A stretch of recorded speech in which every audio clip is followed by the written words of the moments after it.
그야말로 시장에 공포가 드리워져 있습니다. 나스닥 4% 하락. 경기 침체 우려가 굉장히 짙어지고 있는 상황이고요. M7 이 7개 대형 기술주만 1,100조 원 우리 돈으로 지금 시총이 증발한 상황입니다. 굉장히 시장에서 이게 과매도다 아니면 이제부터 시작이다 뭐 여러 가지 의견이 나올 수 있는데 오늘 계속해서 시장에 대한 의견도 함께 들어보도록 하겠고요. 이 시장에 영향을 미친 국제 뉴스들 종합해서 또 알아보도록 하겠습니다. 워싱턴이 선재규 선임기자와 함께합니다. 안녕하십니까? 안녕하세요. 네, 시장이 굉장히 크게 흔들렸습니다. 우선 잇따라서 뭐 트럼프 대통령도 그렇고 지금 경제에 대한 발언들을 내놓고 있는데 바로 직전에는 케빈 헤셋 백악관 국가경제위원장의 또 발언이 있었잖아요. 오늘 새벽에 뉴욕 증시가 뭐 아주 그냥 난리가 났죠. 네. 이거 관련해서 케빈 헤셋 백악관 국가경제위원장이 조금 전에 미국 CNBC 대담에서 좀 황급하게 해명을 했습니다. 이렇게 얘기를 했습니다. 경제를 지극히 낙관한다. 익스트림이라는 표현까지 썼는데요. 그렇게 낙관할 수 있는 여러 가지 이유가 있다.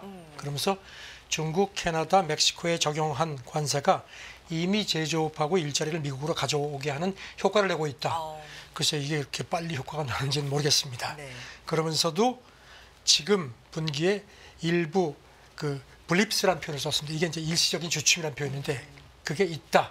그래서 그걸 시인을 했는데 워낙 이러니까 좀 백악관이 조금 당황하는 것 같기도 하고요. 네.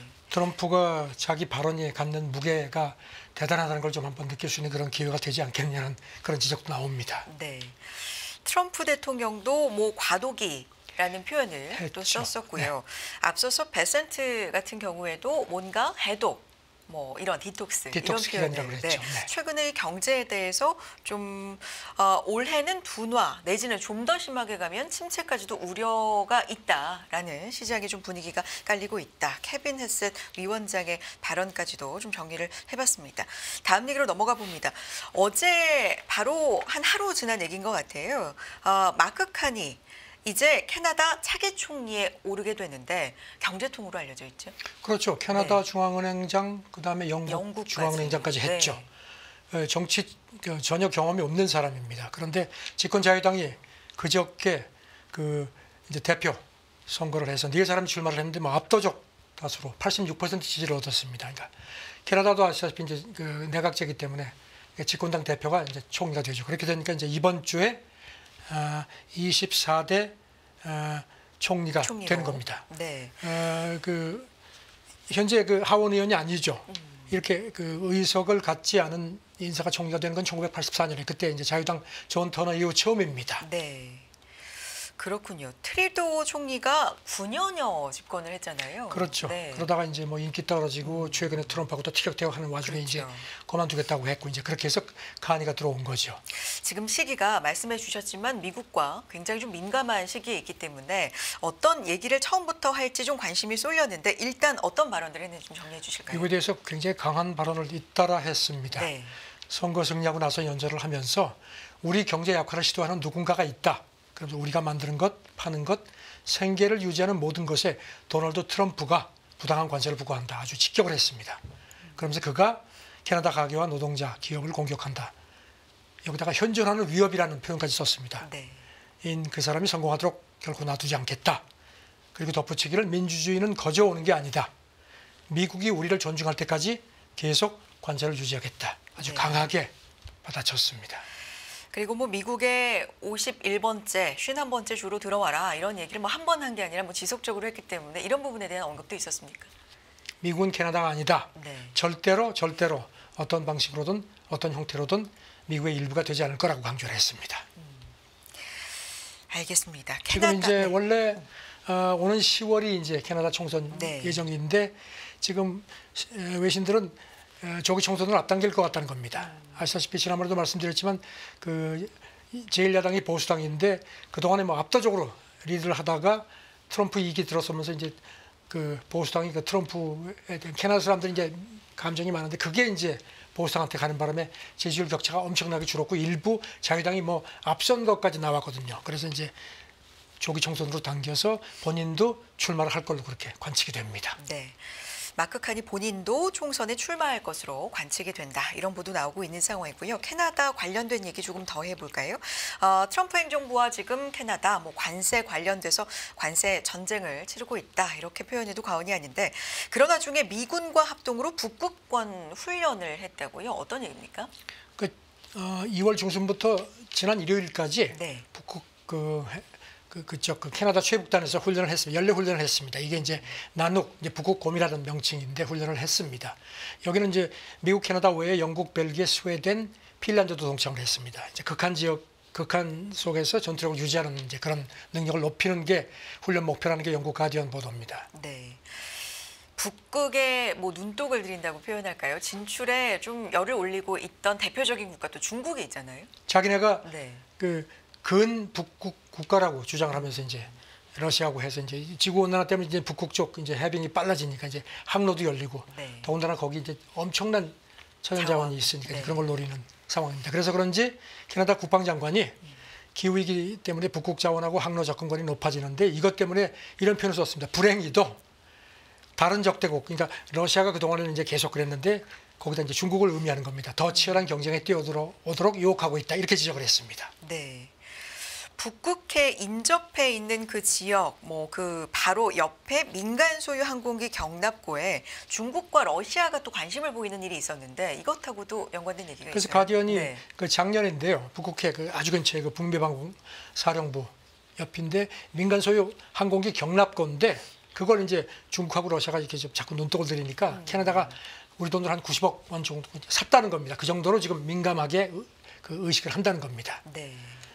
역시 이렇게 관세 문제로 티격태격하지만 군사 협력 특히 이제 중국하고 러시아 북극 쪽으로 들어오는 걸 이제 막기 위해서 협력이 필요하다는 점을 또 캐나다 군 장교도 얘기를 했습니다. 항로가 열리게 되면은 그들이 올 거다. 이제 중국하고 러시아죠. 그래서 이거를 공동 견제할 필요하다. 그냥 관세 전쟁은 관세 전쟁이지만 군사 협력은 특히 북극에 대해서는 계속 해야 된다는 점을 강조를 했습니다. 관세와 군사 협력은 좀 구별해서 네. 가는 분위기가 나타난다는 건데 미국판 아이언돔 합류 의향도 밝힌 거잖아요. 네, 그것도 밝혔습니다. 네. 알겠습니다. 다음 얘기로 넘어가 봅니다. 미국에서 공무원 해고 이런 얘기는 계속해서 좀 전해드렸었는데 영국이 저성과를 내고 있는 공무원에게 퇴직을 권고한다. 영국에서도 이런 바람이 분다 이런 얘기 나옵니다. 그래서 영국에서 이거를 좀 벤치마킹 하는 게 아니냐는 관측도 있고요. 네. 이제 그런데 영국 내각 장관이 그저께 이렇게 얘기를 했습니다. 현 상태로는 국가가 직면한 문제에 대응할 능력이 없고 그래서 근본적 재편이 필요하다. 그러면서 이번 주 중에 어떤 이제 저성과 공무원을 대상으로 해서 6개월간 기간을 주고 성과를 내지 못하면 나가도록 그렇게 하는 방안을 실시하겠다. 그리고 고위직 공무원은 급여하고 성과를 연동시키겠다고 했습니다.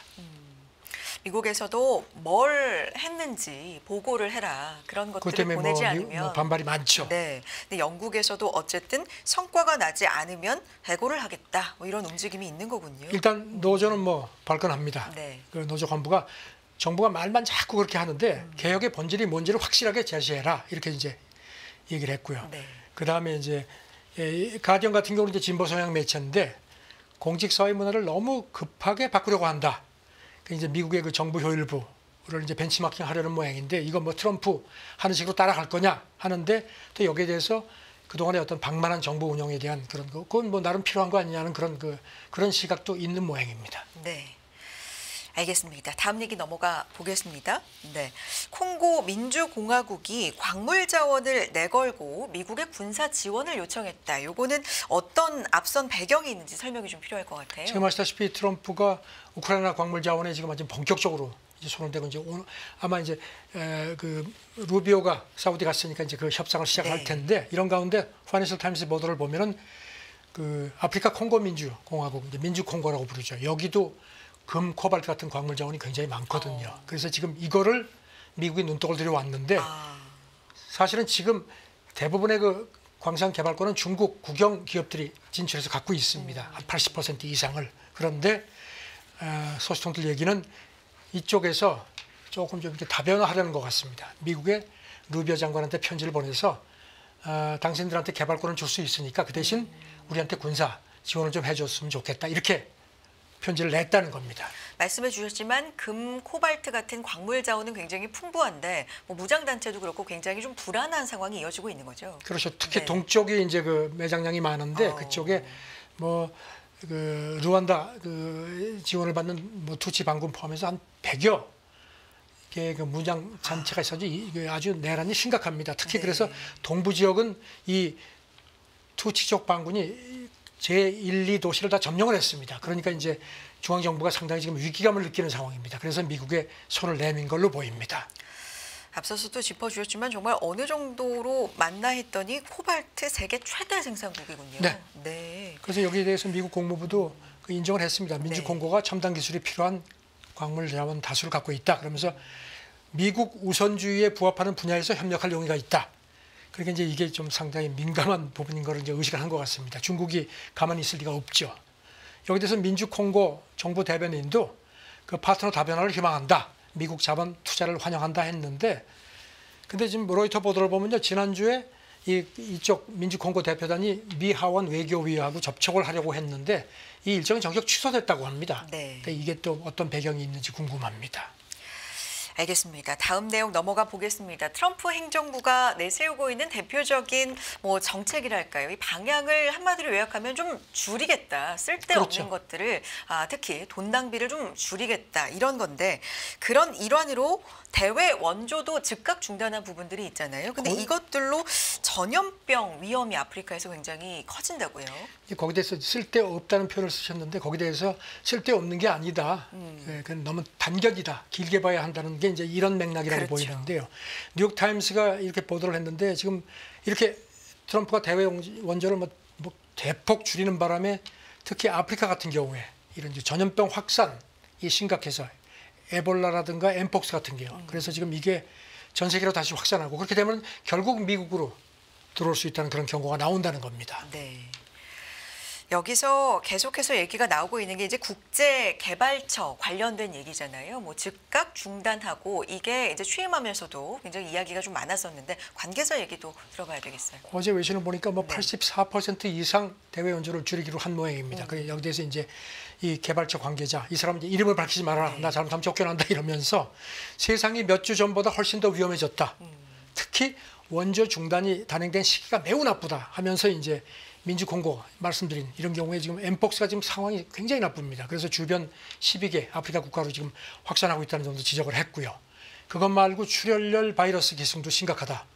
이게 이제 우간다 같은 경우는 에볼라, 탄자니아는 마르코부르크 전염병, 그다음에 나이지리아 시에라리온은 라사 같은 게 지금 이런 그 출혈열 바이러스 계통인데 이것도 심각하다는 겁니다. 그래서 이제 말씀드린 것처럼 이렇게 되면은 결국 미국도 그 충격을 받게 된다는 네. 겁니다.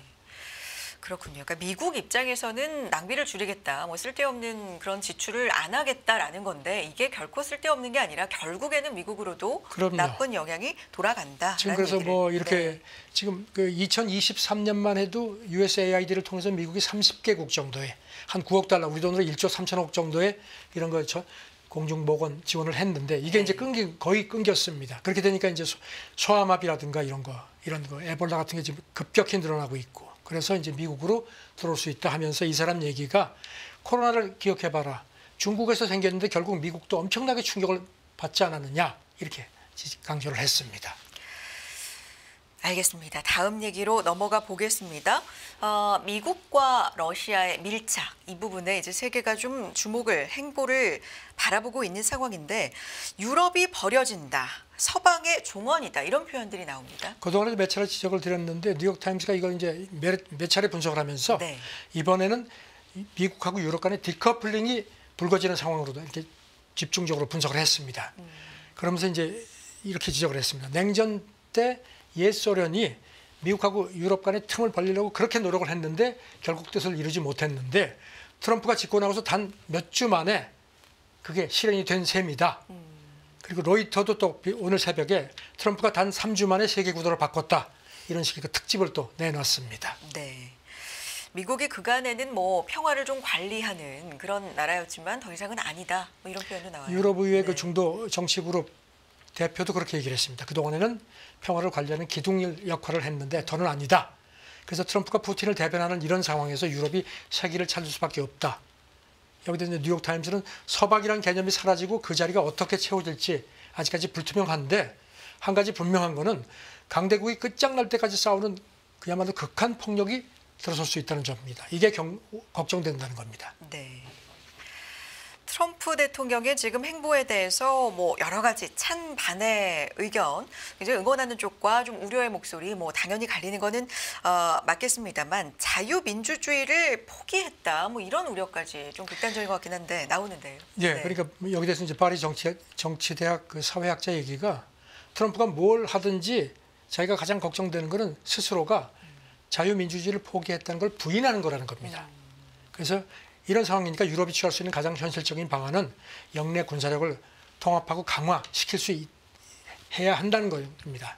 여기서 프랑스 정치학자도 유럽이 이제 민주주의를 위해서 러시아와 직접 맞닥뜨릴 수밖에 없게 됐다, 이렇게 강조를 했습니다. 네.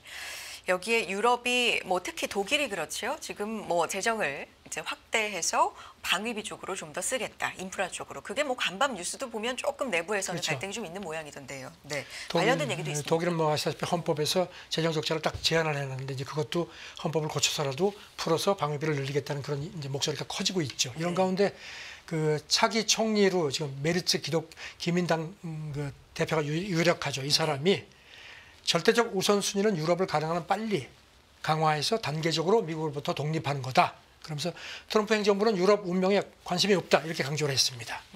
그리고 또 뉴욕타임스는 그래서 유럽 연합 정상회의가 지난주에 유럽 재무장 계획을 황급히 내놨죠. 네. 그리고 또 오늘 새벽 로이터 보도를 보니까 유럽 연합 재무장관들이 어제 브뤼셀에서 모였습니다. 그래가지고 이제 방위비를 이제 늘리려면 돈이 필요하죠. 그래서 유럽 투자은행이 여기 좀 대출을 하는 것까지도 지금 아마 논의를 한 모양입니다. 그래가지고 6월 전까지 결정을 하자, 이렇게 의견을 모았다고 합니다. 이걸 공동 방위 대출이라고 하는군요. 뭐 그런 식의 네. 그 표현도 썼습니다. 그걸 신설하자, 뭐 이런 의견이 나온다라는 겁니다.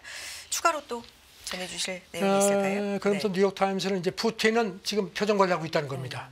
사실 궁극적 목표는 유럽 연합하고 나토를 와해시켜서 서방 주도의 어떤 그런 세계 구도를 좀 깨려고 하는 건데, 지금 이게 트럼프가 여기 대해서 지금 계속 협조하는 상황이 됐다는 겁니다. 여기 대해서 그 모스크바 주재 프랑스 대사를 지낸 인사가 르몽드 기고를 했는데, 미국도 두고 봐라, 결국 푸틴 등 뒤에서 직격탄을 맞을 거다. 그러면서 세계가 탈서구화하고 미국 그 패권 종식 속에 달러 지배력도 무너지는 상황이 오지 말라는 법이 없다 하면서 이거를 미국 사람들이 빨리 스스로 깨닫길 바란다, 이렇게 또 선서를 했습니다. 알겠습니다. 다음 얘기로 넘어가 보겠습니다. 로버트 케네디 주니어 미국의 보건복지 장관인데, 사실 초에 이제 하마평양 오를 때부터 붙었던 수식어는 백신 음모론자잖아요. 그렇죠. 회의론자죠. 네. 네. 그렇죠. 백신 회의론자. 3주 만에, 취임한 지 3주 만에 관련된 움직임을 좀 보인다고요? 자연 지금 트럼프 행정부 하면은 3주 만이라는 표현이 많이 나옵니다. 지금 말씀하신 로이터도 바로 이 취임한 지 3주가 됐는데 네. 그 미 CDC에 백신 접종하고 자폐증 간 그 연관성을 규명하는 대대적 연구를 추진하도록 지시를 했다는 겁니다. 이게 물론 이제 소식통 얘기입니다. 이 사람은 그동안에도 백신 맞으면은 자폐증이 유발될 수 있다는 그런 주장을 해왔거든요. 여기 대해서 과학계에서는 그런 일부 논문이 있었지만 그 논문 자체가 굉장히 그 근본 자체가 잘못된 출발점이었다 해가지고 이제 그건 아니라는 게 정설인데도 이런 거를 지금 추진을 한다는 겁니다. 이게 홍역과도 좀 연관이 있나 봐요. 그래서 이제 로이터는 미국에서 지금 최근에 그 홍역 감염 이게 심각하다는 겁니다. 한 네. 10년 사이 가장 심각한데 그 가장 큰 원인 중에 하나가 일부 학부모들이 이 로버트 케네디 주니어 그 말에 좀 이렇게 현혹이 돼가지고 아이들한테 백신을 안 맞춘 그 탑도 크다는 겁니다. 여기에서 이제 CDC 백신 자문위원을 지낸 멜린드 의대 교수가 연방 정부가 이런 연구 자체를 한다는 것도 백신 불신감을 높이는 효과를 낼 거라고 걱정을 했습니다. 네. 백신과 자폐증과의 관련성이 이제 그럼 연구를 통해서 어느 정도는 좀 밝혀질 가능성이 있겠네요. 글쎄요, 네. 그렇게 연구를 한다고 하는데 지금 그 지난번 그 트럼프 2기 첫 가기 때도 이 케네디 주니어가 홍역 뭐 심각하다 그러니까 홍역으로 사람 죽는 거 뭐 그렇게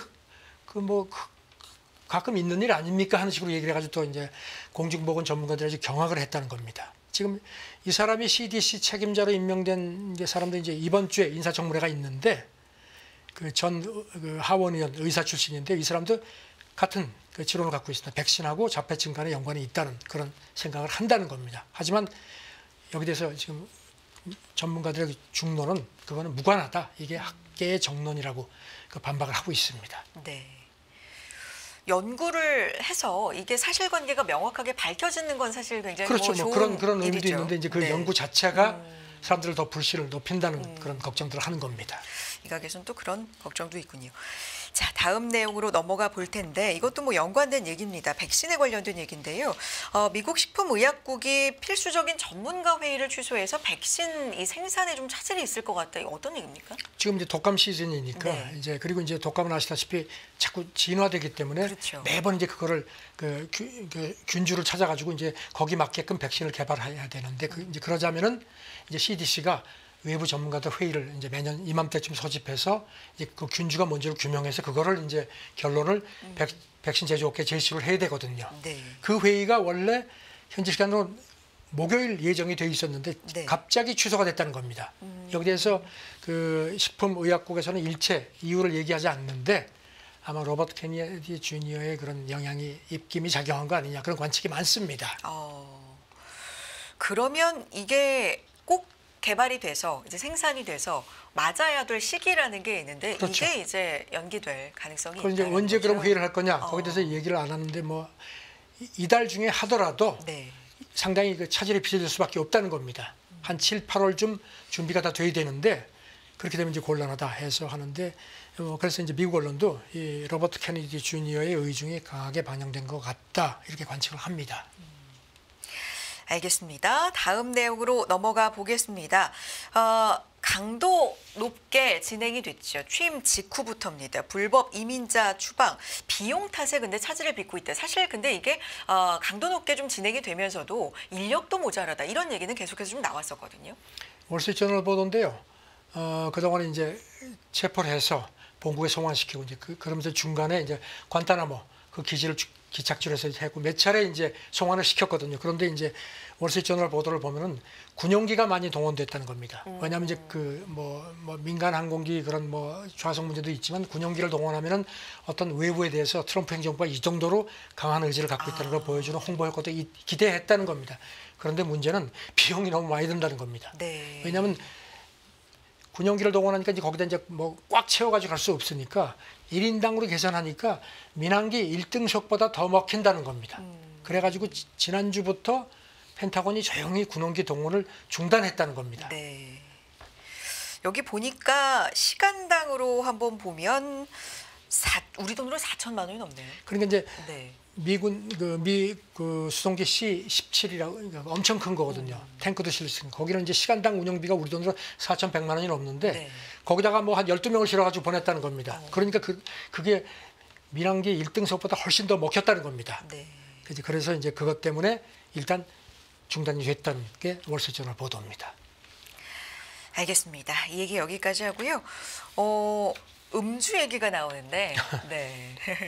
음주와 관련된 이런 조사 결과도 세대별로 좀 조사가 이루어지는 것 같은데 어떤 결과입니까? 전에도 말씀드렸지만 그 G세대 네. 같은 경우는 이제 술 별로 안 먹고 안 먹는다. 뭐 술 안 먹어도 즐길 게 얼마든지 네. 있다는 시기였는데 지금 뱅크 오브 아메리카가 가장 최근에 이제 고객 신용카드 지출 미국인요.